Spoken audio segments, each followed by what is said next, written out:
one thing I don't hear people speak about enough when it comes to addiction or even being around addiction is survivor's guilt. I came out of 10 years of opiate addiction during the opiate epidemic, and I felt like I got home from war. Not to take anything away from people in the armed forces or battle. I'm not saying I did all that, but how I can imagine how they feel because I kind of just sobered up, came to, even though obviously I was conscious for that, but kind of just out of it.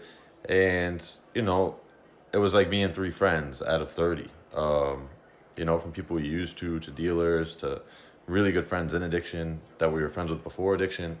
And me and a friend were just talking the other day, and we were like, damn, it's just weird to think about. Grief is weird, man. Come up on 5 years of our best friend from childhood baseball to then addiction passing. And it's like just a weird feeling, you feel good for a while. And then there's times where you're like, damn, just hard to think that he's been gone that long and to miss him and not be able to, tell him how you're doing. And then you could have survivor's guilt and kind of almost feel bad, for me, 6 years sober, an author, here helping millions and sharing stories of recovery.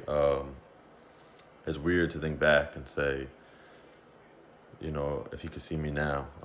So if you've lost someone in addiction, if you feel like this, drop in the comments. Even, drop them in the comments if their name, if they lost their battle to addiction, because that's actually how I started everything I do in Recovery John. I started it for that friend and two other friends that OD'd in the same week, and I just started to start sharing my story online. And really, it was locally at first, found my way to TikTok, and by the grace of God, reach people around the world today to share hope, inspire, and just show we do recover.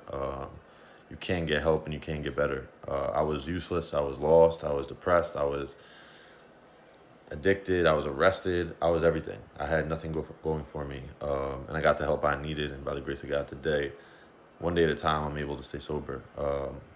So if you've ever dealt with the survivor's guilt, I know what it's like. You're not alone. Remember, you're trying to make them proud, and remember to hold the gratitude that you are still here, and you find a lot in gratitude that will set you free.